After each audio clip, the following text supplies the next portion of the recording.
Councilor Siomo. Councilor Flaherty. Councilor Jackson. Here. Councilor LaMattina. Councilor Linehan. Here. Councilor McCarthy. Councilor Murphy. Councilor O'Malley. Councilor Presley. Councilor Wu. Councilor Yancey. And Councilor Zakem. We have a quorum.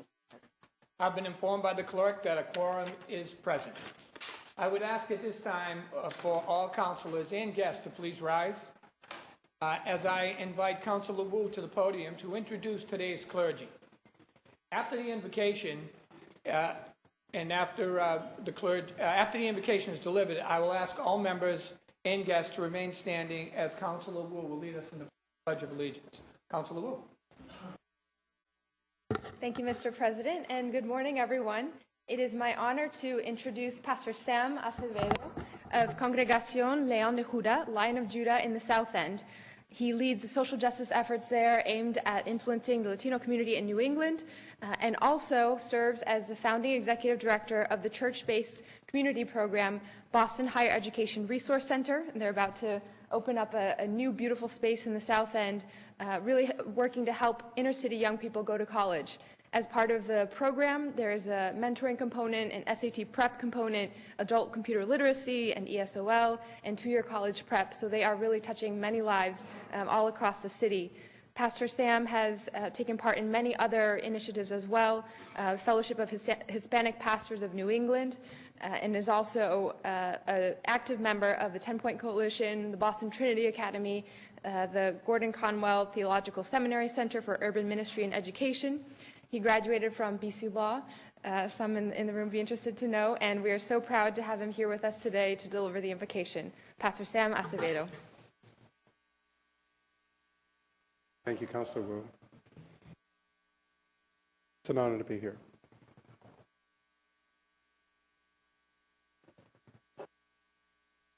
Heavenly Father, I come before your presence. You are beautiful. You are holy. In all creation, there is none like you. All knowledge springs from you. You are the source of all love. You're the source of all peace. We can trace every good and perfect thing that this planet has ever seen to you, to your bountiful hand, to your goodness. And at this time, I invite you to fill this place, fill this room, to fill this chamber with your presence. Your presence brings us peace. Your presence dissects the darkness from the light. Your presence gives us clarity of mind. Your presence banishes fear and banishes our doubts. Your presence is good. I ask that you fill this room with your presence, that you fill the inhabitants of this room with your presence, that the conversations may mirror your presence. I ask that your presence may hover those who labor around these tables, those who have an incredible job that you know. I ask that their hearts may be made conscious to the things that you hear, to the prayers that you hear across this city. Your daily bread, the brokenness, the need, the want, the hope, the potential. God, that you may awaken every counselor present with a God's eye view of the city of Boston, that for a moment in time they may bear your burden and see your possibilities and see the fraction of the glory that you see in this city set on a hill. Your eye is on this city. Your eye is on their lives. Your eye is on the lives of everyone that they govern. And I bless them. I bless them this afternoon in the name of my God, who I know is Jesus. Amen.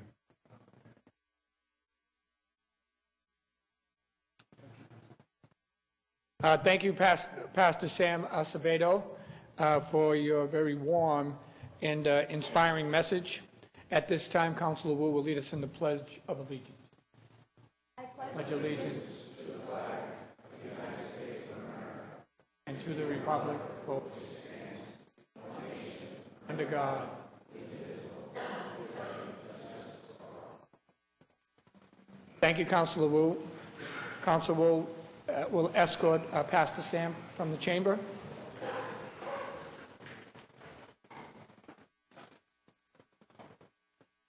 I would like to ask Councilor O'Malley to come to the podium to make a presentation at this time. Very timely, Councilor O'Malley.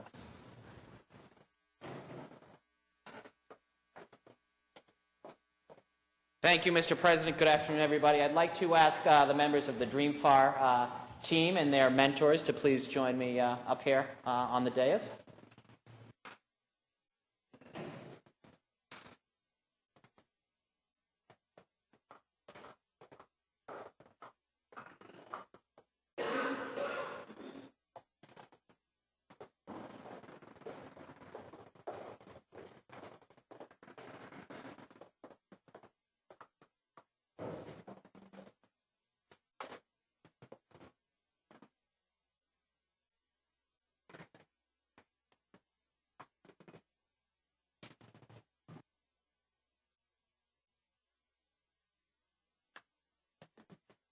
Six years ago, Jamie Shaloff, who you'll hear from shortly, and some colleagues began this organization called DreamFar, which is a mentoring program as well as a marathon training program for high school kids throughout the Commonwealth of Massachusetts. It started with, I think, 7 or 9 kids. This year there were 120 kids, and we are recognizing 5 of whom are all Boston Public High School students, residents of the City of Boston, attendees of the Urban Science Academy and the Mary Lyons School in Brighton, the Urban Science in West Roxbury, and they are all finishers of the Providence Marathon. They ran 26.2 miles, and they just represent a small subsection of kids throughout the Commonwealth of Massachusetts. And the beauty of DreamFar, what it does is it pairs mentors with these kids, with these students, that they can run with, that they can learn from, that they can both mutually support one another during these long training runs. It's just an absolutely remarkable endeavor. As a charity runner myself, this past year during the training seasons, many of the charities would run together, and I saw all these DreamFar T-shirts along the way and got to talk to the kids and then found out what this wonderful organization is. But my God, you think about these people, these young kids, young adults, I should say, 15 and 16 years old who have completed marathons. It's really a remarkable thing. Not only do they have that so much of the health and the public awareness that comes with running, mentally, emotionally, physically, but they also work with these mentors in terms of school, in terms of subjects, in terms of help. And they're going back now, some of the older kids that have done it before, and mentoring other students. It's just a remarkable program. And I just wanted to bring these individuals in, these young men and women in, so you could really, we could all as a body salute their great work and their inspiration. And I wanted to ask Jamie if she'd like to just briefly say a couple words about this great charity and one that we all support. And we thank you for your great work. And this is Jamie Shaloff, the founder and director. Hi, thank you for having us here, everybody. These are our students, 5 of them here that have just completed the Providence Marathon. DreamFar was started 6 years ago to just prove to kids that they could do anything in the entire world that they wanted to do. Less than 1% of the population have ever run a marathon, and we're putting 100 kids through a marathon every day. And once they cross that finish line and complete our program, they truly do believe that they can do, right, just about anything. There are no obstacles. A test in school isn't so hard to study for. Taking your SATs, they're doable, because we teach them how to take small goals and break them up into bigger goals, and we do it together, and we're a team, and we're a tremendous community. And we would love to one day be in every high school in Massachusetts, but more importantly, every high school in Boston. So we know that we can empower kids the way we've empowered these students behind us. So thank you for having us here and celebrating our students, who are pretty remarkable.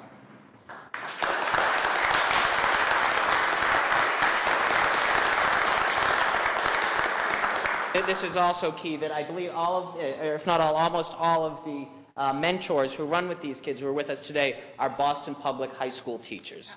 These are our employees, and we are... I invite, with your indulgence, Mr. President, all of our colleagues up, if we could take a group picture, and let these guys get back to school. Yeah, you guys get in front.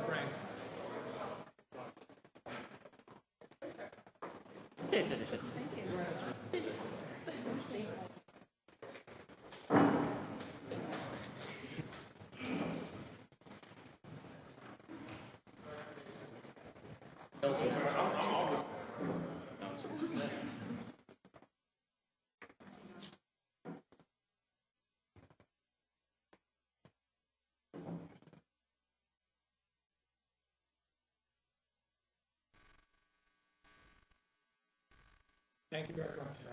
Thanks, guys.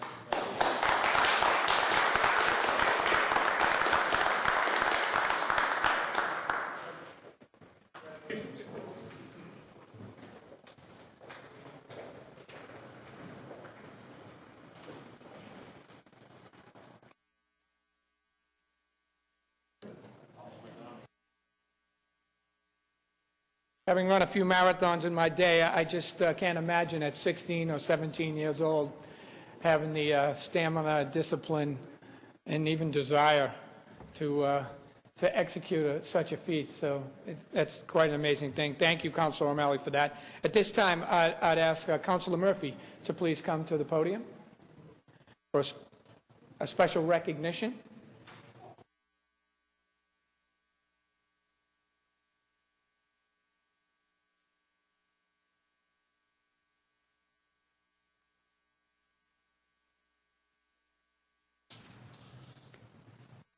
Thank you. Good afternoon, everybody. It's a pleasure for me to be back here at the podium to herald Boston EMS Week. May 18th to the 24th of 2014 is National EMS Week in the country, and we here in Boston are celebrating one of the finest EMS services in the country here, a bridge between public safety and public health, Boston EMS, that has reports 116,000 incidences, resulting in 83,000 transports every year, and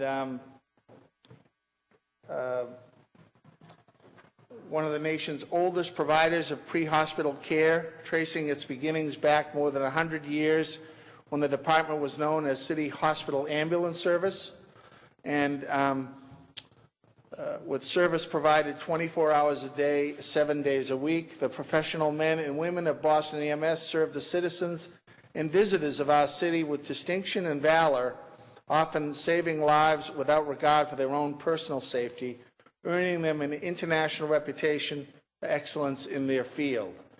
And whereas Boston EMS is the critical link between public health and public safety, with patient interaction skills that go beyond quality medical care, provide reassurance, information, and coordination with hospitals that define truly integrated pre-hospital care, whereas the City of Boston recognizes the value and accomplishments of Boston EMS and urges Bostonians to recognize the outstanding emergency medical service personnel for their stewardship and contributions to saving lives. Therefore, be it resolved that the members of the Boston City Council in meeting assembled do hereby declare that May 18th to May 24th, 2014 be National EMS Week in the City of Boston, and that this resolution be duly signed by the President of the City Council and attested to, and a copy thereof transmitted by the Clerk of the City of Boston. If I can have Chief Hooley and the members of Boston EMS, men and women, to come forward and accept this.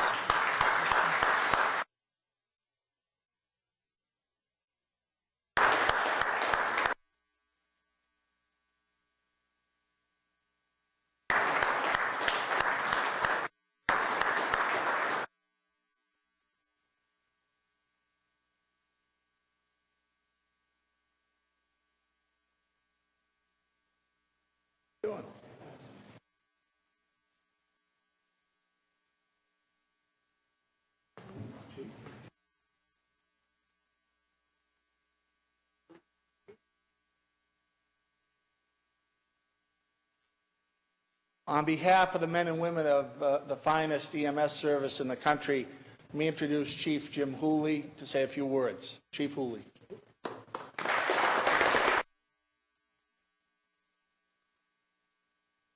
I will make it brief. Look, you guys got a pretty busy schedule today, I see. But thank you very much. The theme for EMS Week this year is EMS, Dedicated for Life. And, you know, the group that you see here really embodies that. They're not just dedicated for life and trying to save life, preserve it, steer people to make right choices out in the street. We're so much more than a ride to the hospital. And that's really evolved over the years. But they're also dedicated professionals. Everybody you see here has chosen EMS as a profession. It's what they live and breathe. It's what they've supported. It's what they've enjoyed your support for in the past. Thank you very much for this. This means a lot, not only to us, but we are pretty well connected with other agencies across the nation, and we're going to make sure that we show this off to our brothers and sisters around the country and try to inspire their legislatures as well. So thank you very much.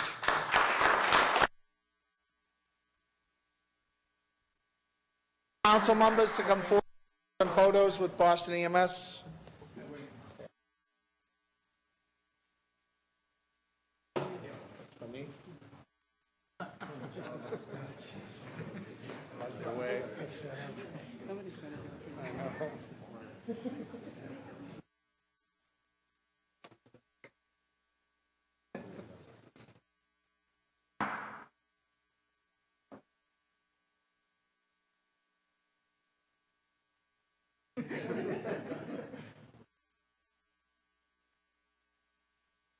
Thanks, guys. Good to see you. Good to see you.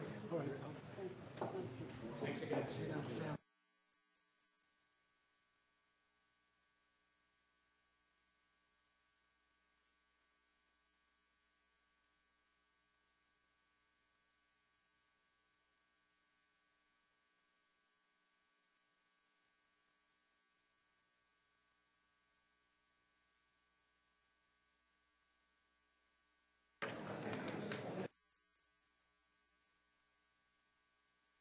Do I need a recess?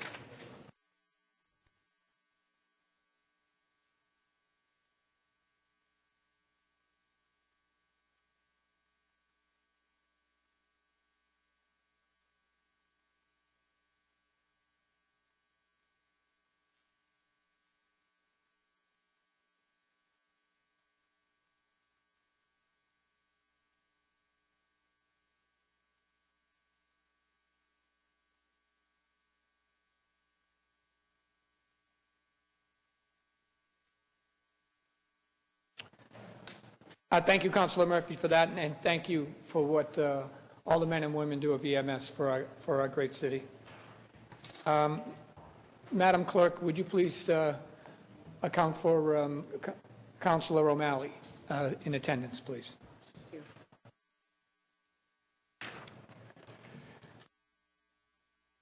If there are no corrections to be made, the minutes of last week's meeting will stand approved. Seeing, hearing no objections, the minutes are so approved. Communications from His Honor the Mayor, Madam Clerk.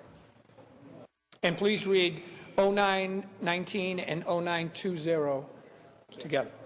Docket number 0919, message in order to reduce the FY14 appropriation for the Reserve for Collective Bargaining by $12,519,587 to provide funding for the Fire Department for the FY14 costs contained in the collective bargaining agreements between the City of Boston and the Boston Firefighters Association, IAFF, Local 718, AFL-CIO, CIC, Units A and B, filed in the Office of the City Clerk on May 16, 2014.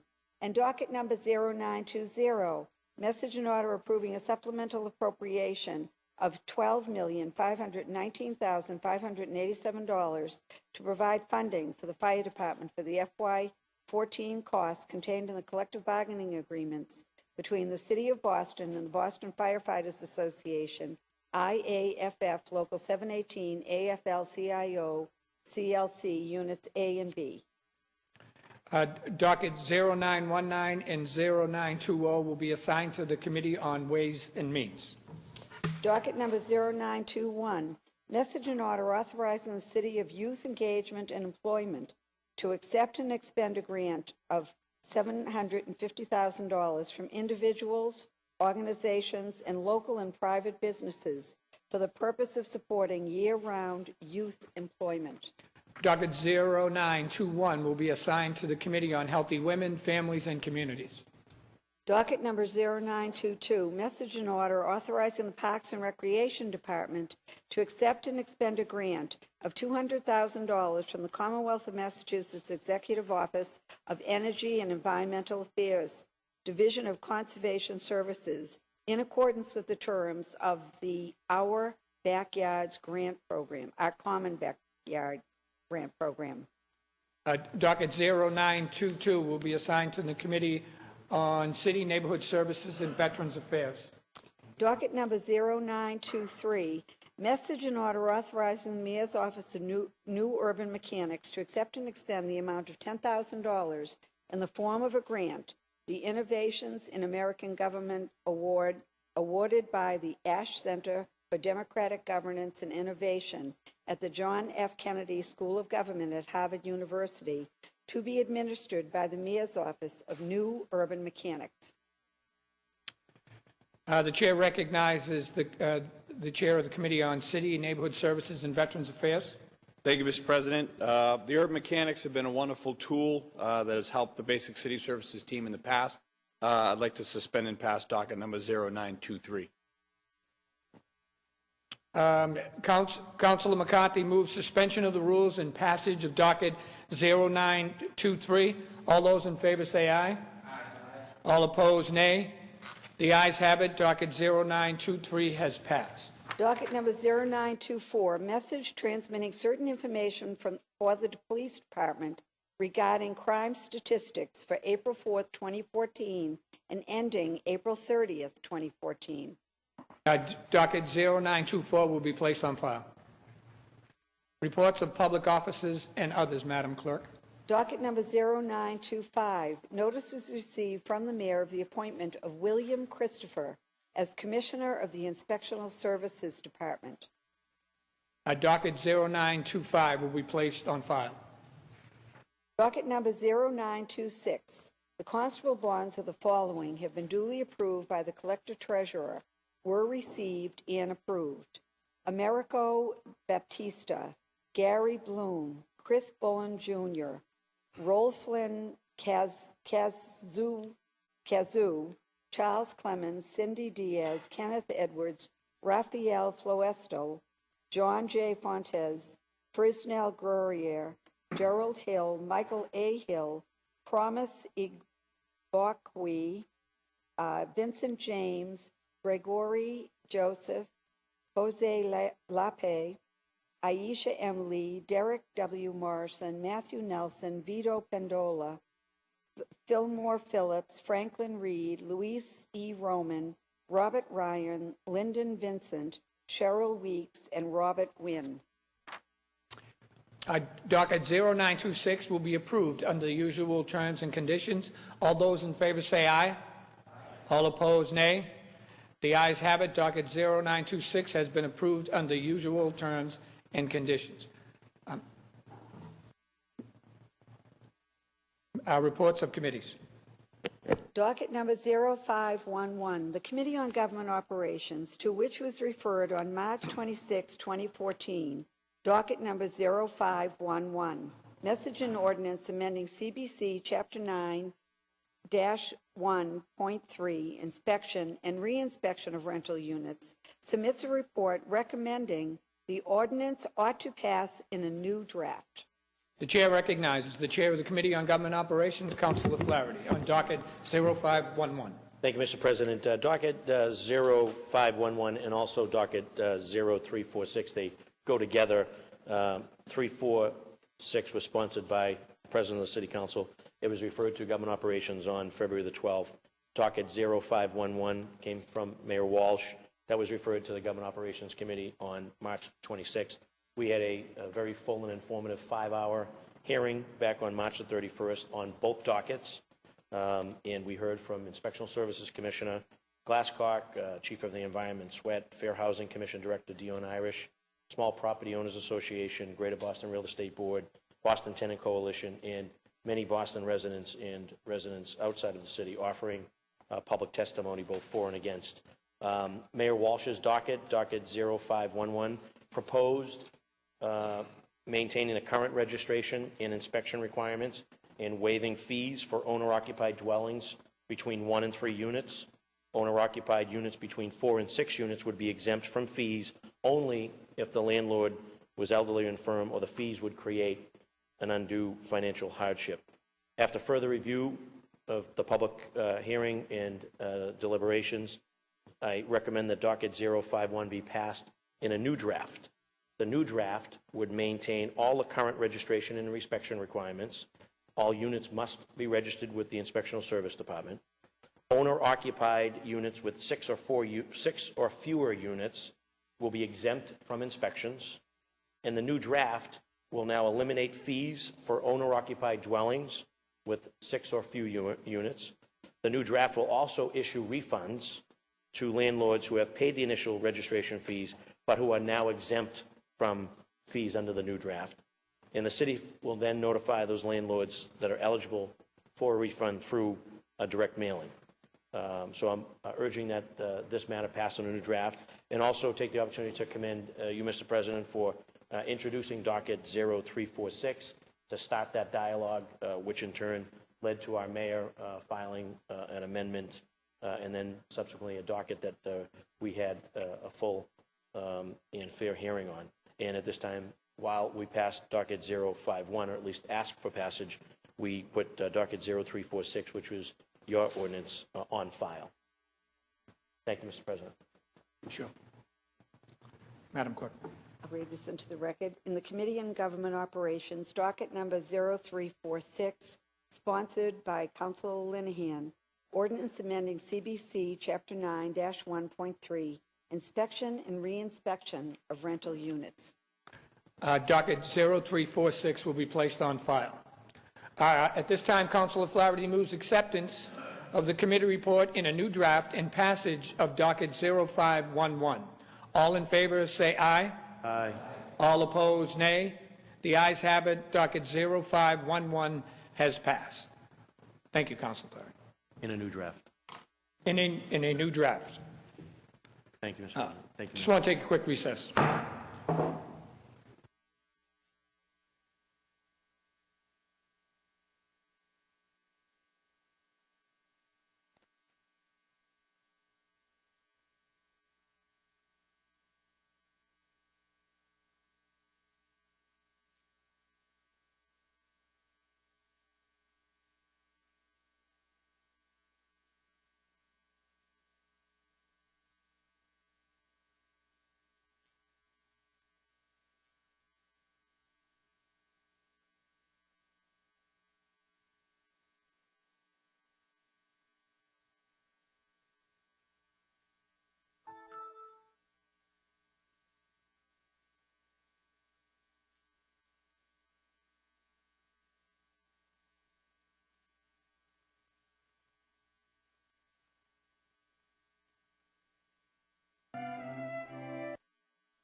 Possible action.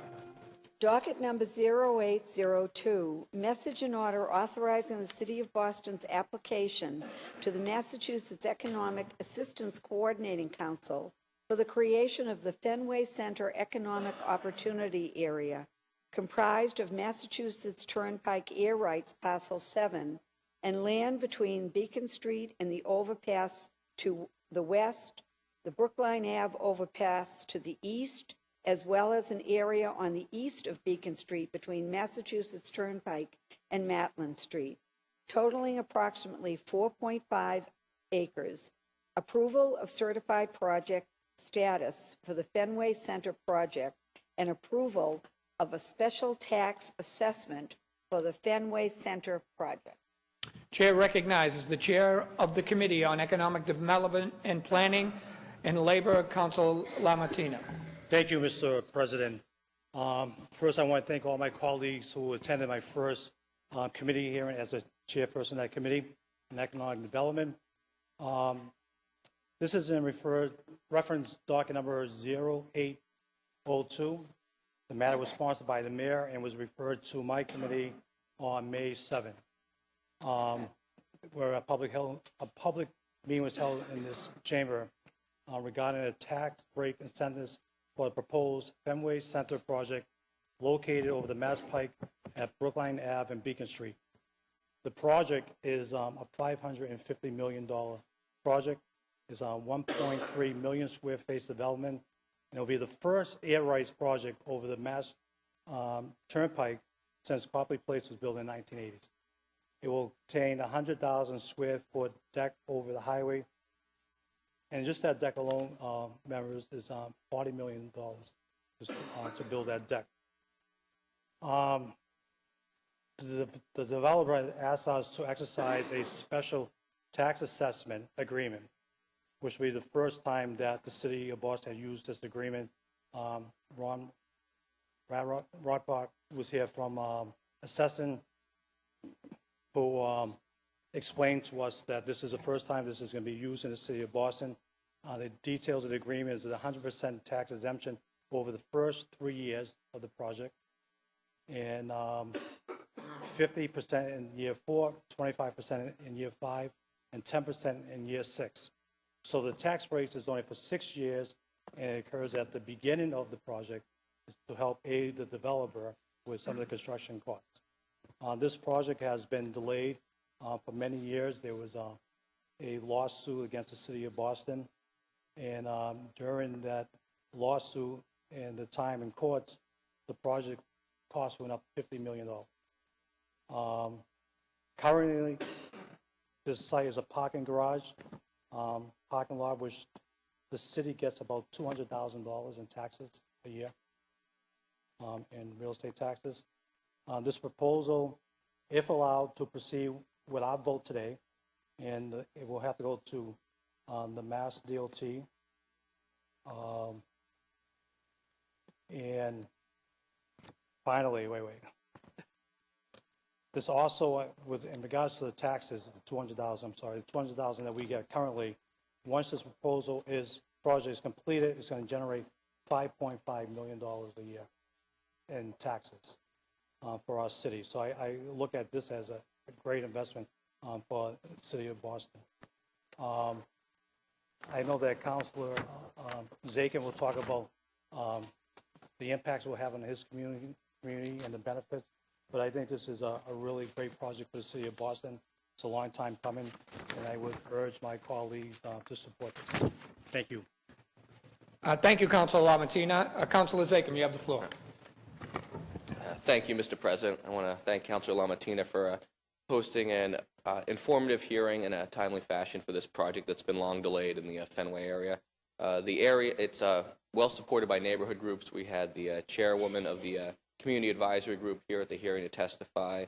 It would really knit together the Fenway and Kenmore areas of District 8 and provide some great street frontage of the bridge that now folks take on Brookline Ave to get from Kenmore Square area to Fenway Park, which is really just a windswept area right now. I think it's an important addition. There's a significant affordable housing units on site. And I think most importantly, and when we're talking about special tax assessments here, is that it's a short-term, 6-year assessment.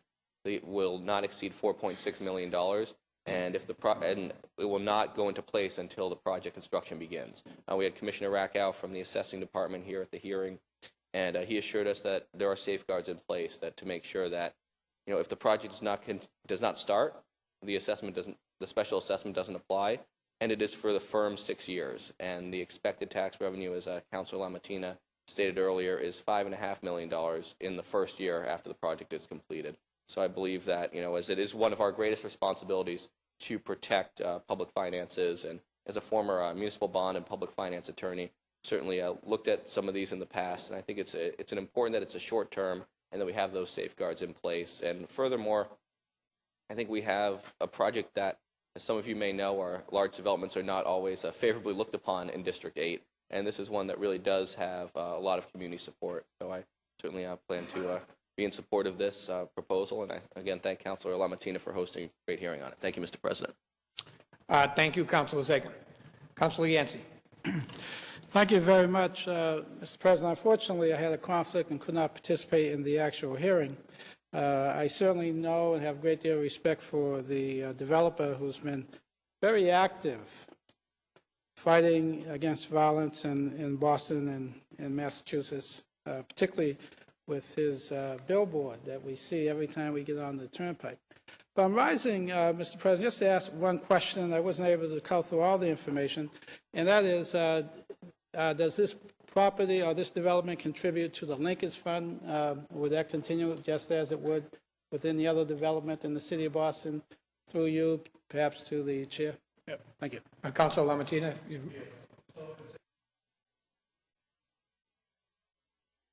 On site, and I believe 5% off site for that. And there was somebody going to the BRA. Am I?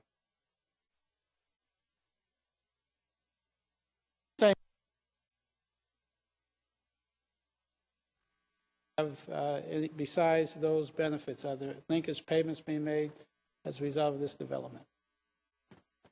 Councilor LaMattina. It's going to provide jobs. I think there's some 1,800 jobs is going to provide. What else was the linkage? And there was housing. I'm sorry. There's 10% housing on site and 5% off site. Right. And we also okay. No. He can't. Have a recess. Councilor LaMattina.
Council's back in session.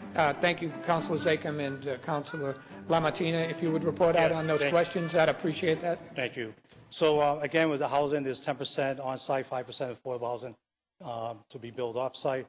There's $1 million going to the Jobs Trust Fund and public landscaping around the project.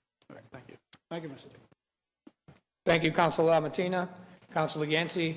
Councilor Jackson. Mr. President, I rise in support of this. We're just going to do a little simple math here. So over the course of 6 years, we would make $1.2 million. After this is built, in that first year, we would make $5.5 million. The objective here should be to give a little and get a lot. And it sounds to me with thousands of construction jobs and putting folks who need work actually to work, that's a positive thing, with money being paid into both of the trusts that we care about. And then in addition, Ron Rackow does not give away money easily, which he shouldn't. And so to have him come forward and make the assurances that there are clawbacks and also statutes that state if this doesn't happen, then these tax breaks don't actually come forward. $550 million. When I used to work for economic development at the state, the things that we looked at and how we weighed a project was private investment. $550 million is a sizable amount of private investment. They're not coming back to us as a city and asking us to finance this on our dime, which is a good thing. Job creation, new job creation, which there are thousands of new jobs. And then also we looked at job retention. When we look at this through that lens, I would say that this is actually a notable and laudable project, and a project that we should support. $4.6 million over the course of a short period of time, a limited period of time, unlike some of the projects that we have put forward that have used tax increment financing that are over the course of 5 to 20 years that are much more than this. We do also need to note, and I know that some critics will say that $4.6 million doesn't mean that much in a $550 million project. $4.6 million can be the determinant between this either happening or not happening. I think this is a good project. We need folks to get off the bench. But the other component, I've spoken with the developer about this, we need folks to honor the Boston Residence Job Policy, to make sure that we are putting Boston folks to work first, that we're including people of color in that, as well as women.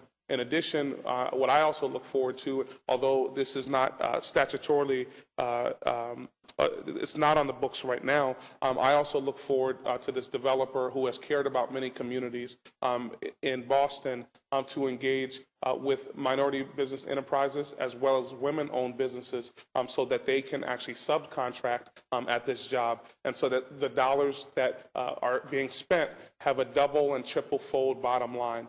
That people in our community will be able to have those dollars in their pocket and also to be able to reinvest those dollars right back here in the city of Boston. These are the types of projects that I would much rather see relative to what's going to happen here versus some of the other things that we might have done in the past. I think this is a notable and laudable project. It takes the blight thing, okay, but it takes land that has long been contested, puts it back online, and creates jobs for Boston folks. Great legislation, and I look forward to supporting it. Thank you very much, Mr. President. Thank you, Councilor Jackson. Councilor LaMattina moves acceptance of the committee report and passage of docket 0802. All in favor say aye. Aye. All opposed, nay. The ayes have it. Docket 0802 has passed. Madam Clerk, please read docket 0633 through 35 and 0636 through 56. Dockets number 0633 through 0635. Orders for FY15 operating budget, including annual appropriations and tax order, annual appropriation for the school department, and appropriation for the other post-employment benefits known as OPEB. Docket number 0636 through 0656, order for the FY15 capital budget, including appropriations from the surplus property disposition fund and loan orders. Docket 0633 through docket 0656 will remain in the Committee on Ways and Means. Docket number 0665, message and order authorizing the Property Management Department to reestablish in accordance with General Laws, Chapter 44, Section 53E1/2, a revolving fund to accept from the fund up to $200,000 to fund fiscal year 2015 to reimburse for administrative costs to those city agencies which enforce CBC Chapter 16, Section 1.9 and 1.9b, and the costs associated with licensing and registration. Docket 0665 will remain in the Committee on Ways and Means. Motions, orders, and resolutions. Docket number 0927. Councilor Zachem offered the following ordinance creating a college athlete Bill of Rights. Chair recognizes Councilor Zachem on docket 0927. Thank you, Mr. President. I've introduced this ordinance creating a college athlete bill of rights in City Council today. There's a companion bill, the next docket number, but this first one, the college athlete bill of rights, I think provides important civil rights due process guarantees for many of the college athletes that come to school and play and entertain many Bostonians with their prowess on the field. I think it's an important issue that we're seeing more and more of across this country, including from students who have played at our colleges and universities here, of long-term injuries that are not covered by their health insurance. Most of our students in Boston and throughout NCAA athletics have some form of health insurance coverage while they're playing, but very few are protected for injuries sustained on the field that either manifest themselves later, whether we're talking about neurological issues, spinal issues, or recurring knee trauma that prevents them from working or being able to really fully function. I think it's incredibly important that as Boston is a hub of higher education, we're certainly a hub of athletics, I think, certainly in the professional area, a hub of healthcare, and a place that really celebrates civil rights. We need to protect these college athletes day to day, and also when they are beyond their college years. Another important aspect of this legislation, which is not beyond the health insurance coverage, is that students who receive athletic scholarships that are then withdrawn for any reason that would not apply to another student. So certainly disciplinary reasons, academic reasons would still apply, but colleges would have to convert this to an academic scholarship. Right now, athletic scholarships are renewable every year completely at the whim of the institution or the athletic department. And I think that's, these students are making a very serious commitment and putting themselves at risk on the field and in practice to support these colleges that they have a lot of school spirit for. And I think people often are forgetting that these are kids who need our protection. And a lot of times they don't have those due process rights when it comes to maintaining their athletic scholarships or maintaining scholarships at these schools. So we certainly, I believe, need to provide these protections to our students. They come here, they're providing a lot of entertainment, certainly on the field, and helping our schools.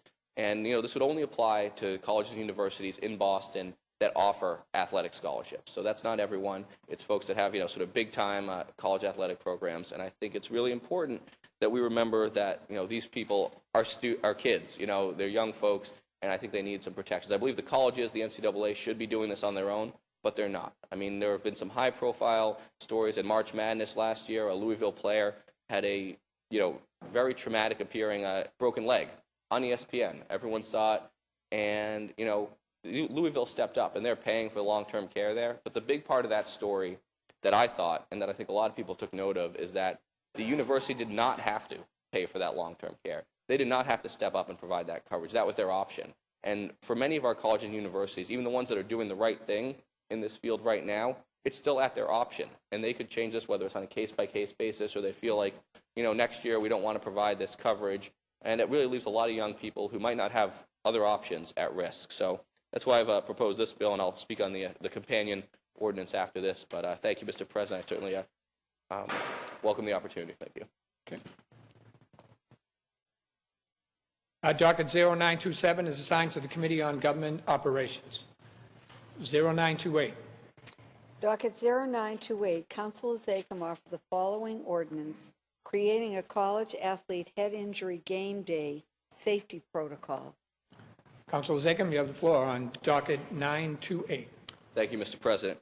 This is a companion piece of legislation that would require all colleges and universities playing intercollegiate athletics in the city of Boston to provide for a game day emergency and head trauma specialist on call.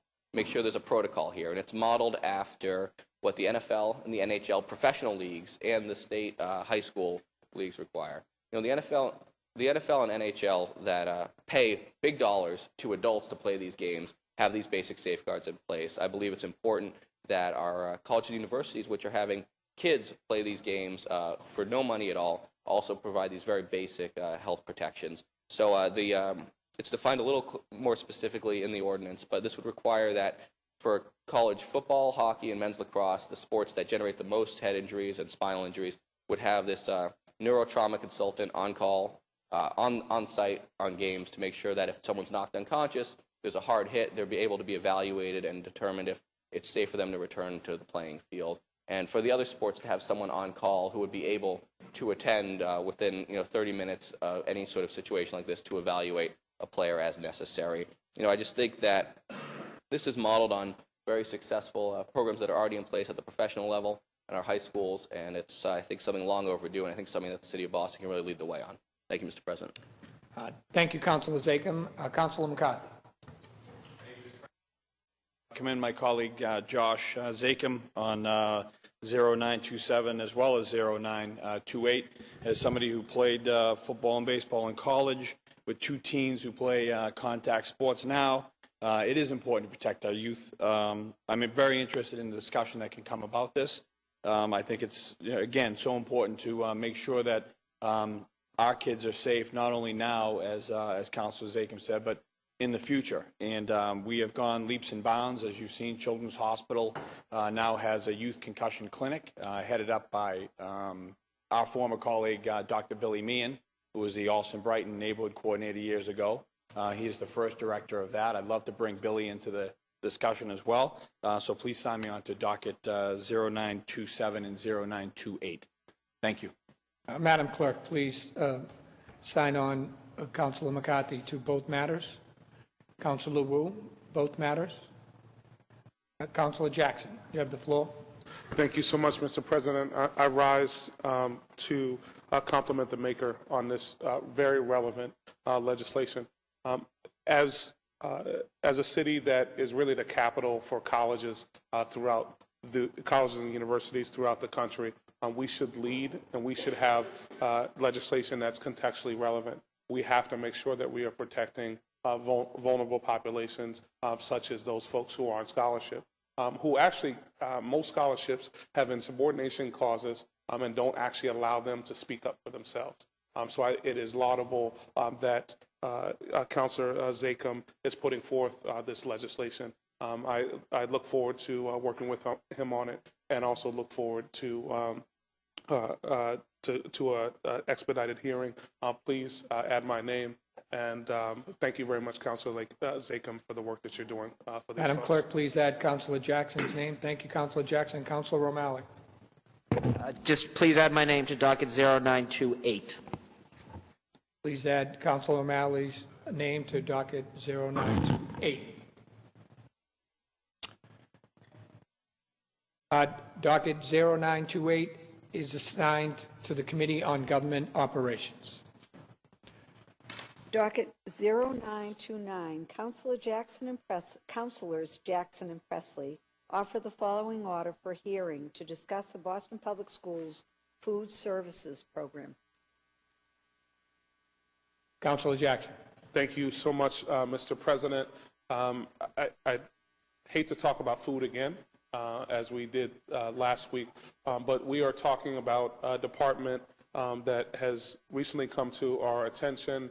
Actually, Councilor Presley and I were able to find out some of this information in the examination that we did into the food contract.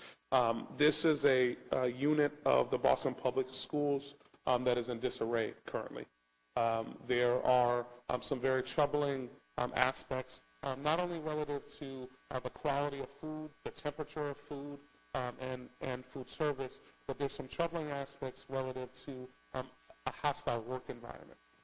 And it is absolutely critical that as we have conversations about the finances, that we look at the environment that people are working in. And these are not the highest paid folks in the Boston Public Schools that we're talking about. And many of them are actually part-time. And it just as I was noting vulnerable populations who aren't necessarily empowered to speak up, this is a vulnerable population of people who have not been empowered to speak up. It is imperative that we take a stand as a council, that we look at how this business unit in the Boston Public Schools is working, and understand these are the folks who are putting the energy in the bodies of our young people. This is an absolutely critical component to educating young people. So if these folks are not in a situation where they are taken care of, they feel like they're being respected, then we have an issue. These are folks who are constantly, and I remember my lunch person because I was there every single day. They can actually help and encourage young people, but if they're in an environment that there's hostility, I would assume that it would make it very difficult for them to have that connection with our young people. It is absolutely critical that we get to the bottom of this, that we make sure that the safeguards are in place. And actually, if there's people who are there who aren't doing a good job, that we make sure that those people are removed and good people that are put in place to make sure that these folks are taken care of and they're able to do their job, which is to provide nutrients to the young people in the Boston Public Schools. We've changed now. We take care of all 57,000 young people, which is the right thing to do. But we not only need to take care of those young people, we need to take care of the people who are taking care of the young people. And that's what this hearing is about. Thank you for this opportunity, Mr. President, and I look forward to expediting a hearing. Thank you, Councilor Jackson. Councilor Presley. Thank you, Mr. President. And thank you to my good friend and colleague, Councilor Jackson, for inviting me to partner with him on this. Pursuant to our work already in this space, as we've learned, food service is big business. And so, although I commend Boston Public Schools for requesting that the Council of the Great City Schools conduct an independent review and produce a report so they could better assess the state of their Food and Nutrition Services Department, what was revealed in that report is certainly alarming. Again, food service is big business, so it's very concerning that the program has lost an upwards of $21 million over the past 8 years. Furthermore, as we speak about the health of our students, there was a lack of a system in the food program to alert cafeteria cashiers about students with food allergies, potentially putting students at risk. And of course, as Councilor Jackson has already articulated, very legitimate management concerns, including intimidation and a hostile work environment. So the systems and structures for internal control of both cost and quality are clearly lacking and need to be examined. Again, I commend BPS for having the wherewithal to want such a report to take place based upon what has been revealed in that report.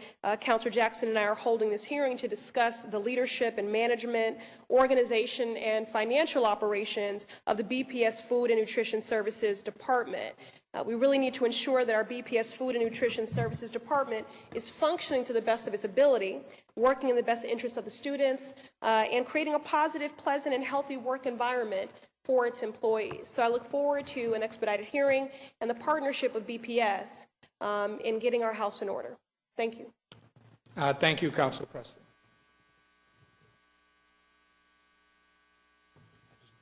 Councilor Lamattina. Mr. President, thank you. I just want to commend the two makers. I have heard from some employees recently that there's some major problems at these cafeterias, and I would ask that my name be added. Madam Clerk, please add Councilor Lamatina's name, Councilor Siomos, Councilor O'Malley's, Councilor Wu's, Councilor Yancey's, Councilor Zakim's, Councilor Flaherty's. Councilor Jackson? I just wanted to make one more statement, Mr. President. As we're going through the budget review for next year, and I know Councilor Yancey has done a laudable job in the post-audit side of things, but I now have a question in terms of our ability to see these losses, because there's no way that we would have been approving budgets with $3.6 million losses on an annual basis if we had known that. And so I actually want to see, and I would like to work with our chair to make sure that we're getting the granular level to see that a department is actually making that loss and that it's not being covered by another aspect of Boston Public Schools. We should actually know this and understand where there are losses as the financial stewards of the actual budget. So that's the other aspect of this that I think we kind of need to determine. We should know as a body where these losses are happening in real time so that we can actually have the proper oversight. Thank you very much. Docket 0929 will be placed in the Committee on Education. Personnel orders, Madam Clerk. Docket number 0930, Councilor Linehan for Councilor O'Malley. Councilor O'Malley moves suspension of the rules and passage of docket 0930. All in favor, say aye. All opposed, no. The ayes have it. Docket 0930 has passed. Docket number 0931, Councilor Linehan. Councilor O'Malley moves suspension of the rules and passage of docket 0931. All in favor, say aye. All opposed, no. The ayes have it. Docket 0931 has passed.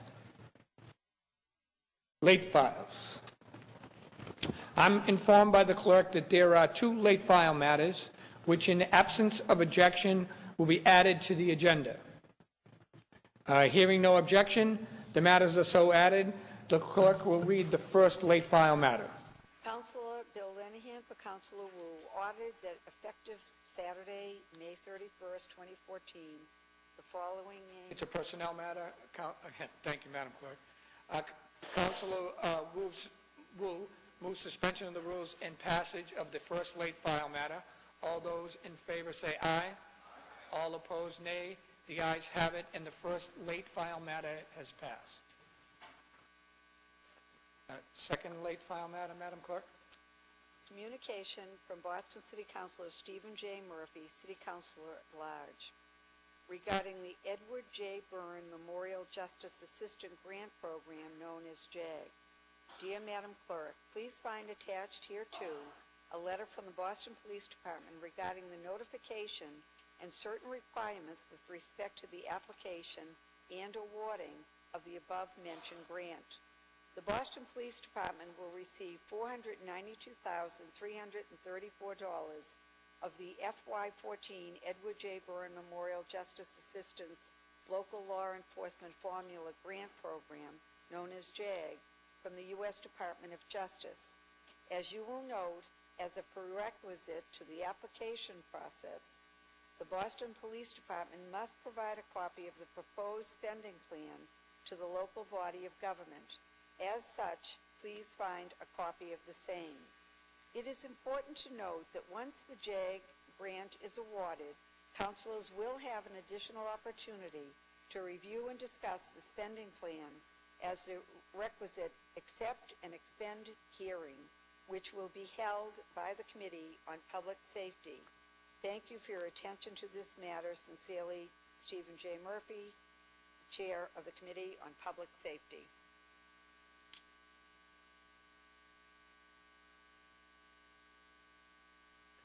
The second late file matter will be placed in the Committee on Public Safety. Anybody wishing to remove a matter from the green sheets may do so at this time. Seeing no takers, there are 4 late file matters which, in absence of objection, will be added to the consent agenda. Seeing and hearing no objections, the matters are so added. The chair moves adoption of the consent agenda. All those in favor say aye. All those opposed, nay. The ayes have it, and the consent agenda is adopted. At this time, before we do memorials, I just wanted to mention a couple things, and then I see that one light is lit, and I will recognize that individual. This is our last meeting before Memorial Day. Memorial Day is and Memorial Day weekend is a special day for all Americans. It recognizes the fact that folks have given their lives to have the freedoms and the abilities and the activities that we share together every day. I thought that was important to note. I'd also like to recognize that this weekend is a very special weekend for one of our esteemed colleagues, Ayanna Presley, who will be married on Sunday, May 25th. So we, as a body, extend the ultimate congratulations to you.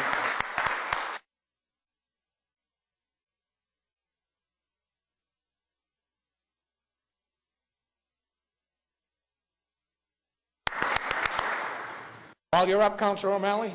Thank you, Mr. President. I ask for unanimous consent to make a brief statement. Yep, please Actually, do. two brief statements. The first is Conan is a very lucky guy. Congratulations, Councilor. The second, several weeks ago, I had a hearing along with Councilor McCarthy and Councilor LaMattina on ways to combat littering. Many other colleagues came and participated, and it's a way to really implement new technology, expansion of the popular Big Belly program, ways to hopefully expand the Hokie program. And from that came the creation of the Clean Boston Task Force. And what this is a informal group, but we've already publicly noticed the first meeting, and that's why I rise to let you all know it'll be June 19th at 4 p.m. in the Piemonte room right across the hallway. And what it is, it's an opportunity for local business owners and workers and residents and ourselves and the stakeholders. Commissioner Dennehy, who I think is doing a stellar job, will be participating as well as other stakeholders to just share best practices. Some neighborhoods are doing Adopt a Block, others are doing public awareness campaigns, as well as to identify the shared challenges that we have. So this will be an ongoing process. I just wanted to again invite all my colleagues and their staff and other interested folks to just really use this task force as a means to share best practices, identify shared problems and challenges that we have, and really work to make Boston the cleanest city in the country. So looking forward to continuing to work with all of you on June 19th and in the weeks and months ahead. Thank you very much. Thank you, Councilor O'Malley.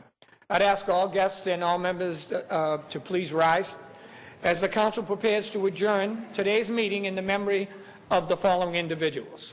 For Councilor Siomo, Carmela Izzo, Catherine Lombardi, Michael Murphy, and Veda Halpern. For the chair, Joseph Curran, Michael McCarthy, Philomena Pasquarelli. For Councilor McCarthy, Siobhan Prendergast Levitt. For Councilor Murphy, Daniel Patrick Lyons. For Councilor O'Malley, G. Ross Birch Sr. Christodolos Slesas. Christodolos Slesas. George Stamolis. And for all those who, in serving our country, gave their lives for our freedom. A moment of silence, please.